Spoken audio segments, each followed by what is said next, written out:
This is a Stories to be Told podcast. Hi everyone and welcome. I'm Tracy DW, founder and creator of Stories to be Told, an online educational hub of stories, mini documentaries, timelines and a wealth of other resources, all aimed at engaging all learners interested in understanding more about the history of the British Empire, otherwise known as Britain's colonial past. Stories to be Told is also about providing a balance of perspective on history, as what is often presented as fact always needs to be balanced with another perspective. Whatever you've been told about history, there's always another story and many perspectives related to it, and I'm going to discuss and explore some of those perspectives in my podcast series. Now, my podcasts don't aim to be the ultimate or only authority on the subject or topic under discussion, but I'd like to share what I have learned.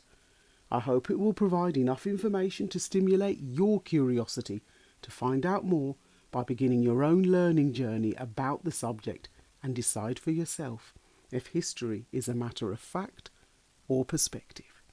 This podcast complements my forthcoming poetic narrative, Knights at the Round Table, the Berlin Conference of 1884, which is about to be published and will be available on the website and also on Amazon in both e-publication, Kindle and paperback formats. If you're listening to this podcast before the 14th of November 2020, then you've still got time to enter our launch competition and choose either 15% off your first order with Olivine Originals Natural Skincare or a free ebook of either Caribbean Wind or Caribbean Rush. These are great gift ideas for the season, and if you'd like to enter, then listen to the trailer and the first episode and visit our promotions page on our website to enter using the correct hashtag. So, in this podcast, I'm going to explore and initiate discussion about the Pink Map Project. Yes, you heard it right. The Pink Map Project. Not the Pink Panther, but the Pink Map Project. Now, it sounds like a board game. It sounds like Monopoly. It sounds like chess. And in a way, the Pink Map Project is exactly like that on multiple levels. And as we continue through this podcast, I want you to think about that. Why I've actually alluded to it as a kind of board game on so many multiple levels. So, let's begin. As you know by now, I like to get into my podcasts by establishing what I call core knowledge. For those of you who don't know what the Pink Map Project was, who created it, and for what purpose. The Pink Map Project was created in 1885 by Portugal's then Foreign Minister Barros Gomes. It represented an attempt by Portugal to make a formal claim to the stretch of land in the lower south central of the African continent. This land stretched like a corridor from Angola in the west coast by the Atlantic Ocean all the way across to Mozambique on the east coast by the Indian Ocean. This stretch of land is what we now today call Malawi, Zambia and Zimbabwe. What was the historical significance of the Pink Map Project? The Pink Map Project fell within the wider context of events at the time when European nations met at the Berlin Conference in 1884, a meeting where an agreement was made to divide and share out the African continent into regions which were then claimed by European nations. This is commonly known as the Scramble for Africa, and so alludes to a board game. From my perspective, the Pink Map Project embodies a paradox. The paradox being European nations felt justified in that replacing one form of exploitation with another seemed to be perfectly acceptable. Freeing the enslaved, then taking possession of their land. It's interesting that the colonisation of the African continent did not begin until after England had outlawed the practice of slave trading in 1807 and abolished slavery throughout its existing colonies in 1833. So, how did we get to this paradox in 1885? The answer to this can be seen through what occurred in England's history before the abolition of slavery in 1833, and then what subsequently happened after. Before 1833, the transatlantic slave trade had made England extremely wealthy. As a result of this, a new middle class began to emerge from the early 1700s. England and Scotland were formally unified through the Acts of Union in 1707 during Queen Anne's reign, and Scotland also began to benefit from England's established trade links with America and the Caribbean. Throughout the 1700s, England experienced no major internal conflicts.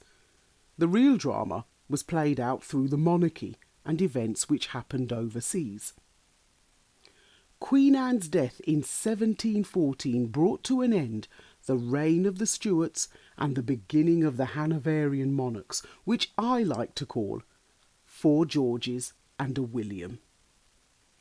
This age saw the South Sea Bubble scandal in 1720, the American War of Independence 1775 to 83, and the Fourth Anglo-Dutch War in the East Indies 1780 to 84.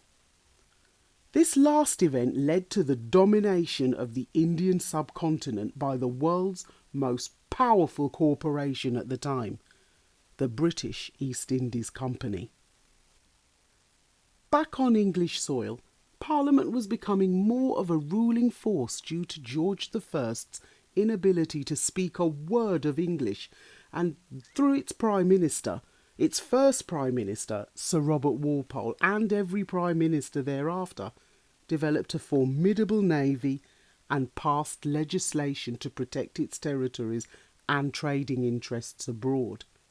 During this time, England's contact with the African continent began to extend beyond trading posts along the west coast, as it captured and lost possessions of Senegal during the 1750s, and by the early 1800s had seized Cape Town from the Dutch, taken control of Sierra Leone, and became involved in conflicts with the Ashantis in Western Africa. The Great Trek by the Dutch Boers during the 1830s were early attempts by Europeans to move into Africa's interior, and having direct contact with the Bantu-speaking indigenous tribes of the Soto-Tswanas and the Ndebele, who had occupied southern Africa for hundreds, if not thousands of years. Historically, Portugal's control of Angola and Mozambique was also limited to trading posts along both of those countries. This was established through exploration starting as far back as the 1600s, and were primarily used for transporting enslaved Africans to Brazil across the Atlantic and to Mauritius in the Indian Ocean. Apart from these trading posts, the Portuguese did not really occupy the interior land of either country. Therefore, the Pink Map project was part of a wider initiative along with expeditions by the Portuguese explorers to establish control over these areas of the African continent. Again, alluding to a game, a board game. So, we can see before 1833, although the Europeans hadn't really infiltrated the interior of Africa, over the period of more than 100 years, European interest had built up due to trade, exploration, and coming into contact with the indigenous tribes of the continent. So what happened after 1833 that continued to intensify European as well as England's interest in the African continent to the point where it wanted to stake out and lay their claim to it? Well, even after slavery had been abolished in 1833, the slave trade had left a legacy of several profitable triangles between four continents: America, Europe, Africa and Asia. And this fueled the Industrial Revolution throughout Queen Victoria's reign from 1837 and developed manufacturing bases, ports and cities in and around Bristol, Liverpool and London. By the early 1840s, England's interests in Africa increased immensely when men such as Henry Morgan Stanley, David Livingstone and Cecil Rhodes began to explore the continent's interior, Stanley charting the river through the Congo Basin, Livingstone establishing a missionary base for the Church of England, and Rhodes' establishment of the South African Company, which later exploited the diamond mines in southern Africa. These men represented Britain's growing interests in the same part of the African continent that the Portuguese wanted to claim, and this created a conflict between the two European powers. With the best navy in the world, the invention of the steam train and the expansion of the railway, England began to connect its territories, making exploration and expansion faster and easier. During Victoria's reign, England expanded its hold to include Australia and the South Pacific through the expeditions of Captain Cook, and secured many of its territories in the Caribbean as Crown colonies, and passed the Government of India Act in 1858, making India subject to Parliament's control, and Queen Victoria, Empress of India, in 1876. By 1885, England's abolitionment laws had taken full effect in their trading with other countries, and England was establishing other types of trade to replace slavery. This made it difficult for countries like Portugal, who could not make this transition into other types of trades, and it left Portugal with little option but to end their trade of Africans. This intensified Portugal's desire to establish their right to Angola and Mozambique. European interests in Africa reached its peak in the scramble for claiming land on Africa's continent, appropriated through the Berlin Conference held in Berlin in 1884. The Pink Map project was Portugal's attempt to counter Britain's claims and convince other European nations, such as France and Germany, that their claim to the land was valid. However, Gomez's attempt to persuade France and Germany to recognise their claim through a signed treaty failed. Now, I encourage you to begin your own learning journey or continue it if you know anything about the Berlin Conference in 1884. If you don't know that much about it, then reading my poetic narrative, Knights at the Round Table, is a really good place to start. So, the dispute between both countries heightened when Portugal's claim was challenged by the British consul Henry O'Neill and Britain's Prime Minister at the time, Lord Salisbury, even though Britain had never formally claimed that corridor of land either. It could be argued that Portugal was trying to frustrate British plans to replicate a similar plan to claim land on the African continent that stretched northwards, linking South Africa to Egypt. This was called the Cape to Cairo Red Line idea, which was presented by Henry Hamilton Johnson in 1888. Another board game illusion.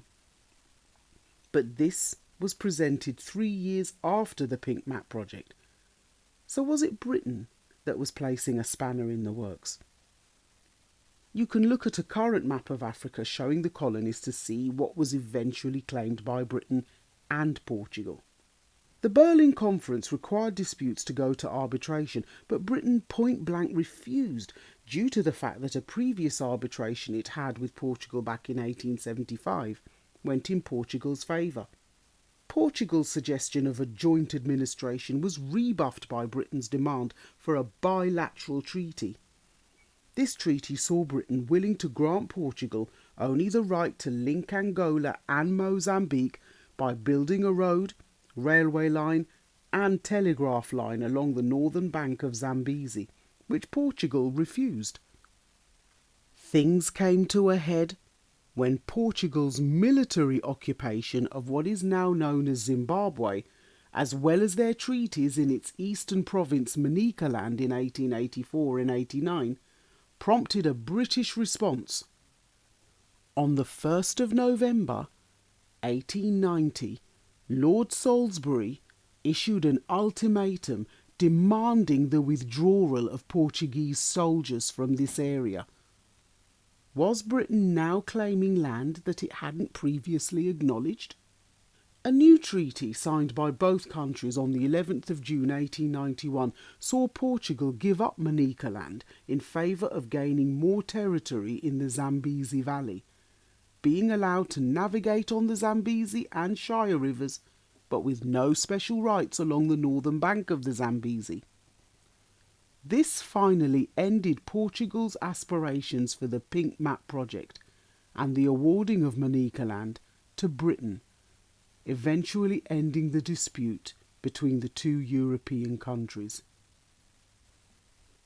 So there you have it, my thoughts and perspective on the Pink Map project. I hope you've enjoyed listening to this podcast, and if you're listening on Facebook, YouTube or LinkedIn, feel free to give some feedback. We'd love to know your thoughts and comments about this topic. And as many of you know who have listened to my previous podcasts, I always like to leave you with some questions for further thought and discussion. Now, I have suggested that the Pink Map project could be seen as a paradox in that it signifies the replacing of one form of exploitation with another, freeing the enslaved, then taking possession of their land. Let me know what you think about this statement. Were there other European countries who had disputes over colonising other parts of the African continent? And most importantly of all, what was the impact on Africa's diaspora, the physical and psychological displacement of its connection and identity with their homeland? If you like this podcast, you can listen to my other podcast episodes, such as H.M. Windrush, A Different Perspective, or Constantinople 1453, A Catalyst for European Change. Don't forget to enter our competition by the 14th of November 2020 and visit the promotions page on our website, as well as mini documentaries, alternative history illustrations and suggestions for biographies, historical places and timelines. They're all there and linked to the content of my work. And finally, don't forget what I call the heart and soul of the Stories to be Told movement. My stories, or poetic narratives as I like to call them, called Caribbean Wind, Caribbean Rush, and the new poetic narrative that is about to come out at any moment, called Knights at the Round Table, the Berlin Conference of 1884. This is the story or poetic narrative that accompanies this podcast. You can go to the website, you can click on an audio sample, and you can listen before you decide to buy or download. Feel free to like, follow and share us on Facebook and Instagram, where you'll be updated with events, promotional offers and future podcast and book releases. Once again, it's a pleasure and a privilege to share my learning journey with you, and I encourage you to either begin or continue your own. Remember, history is a matter of fact or perspective. Thanks so much for listening, and I'll see you on the next page.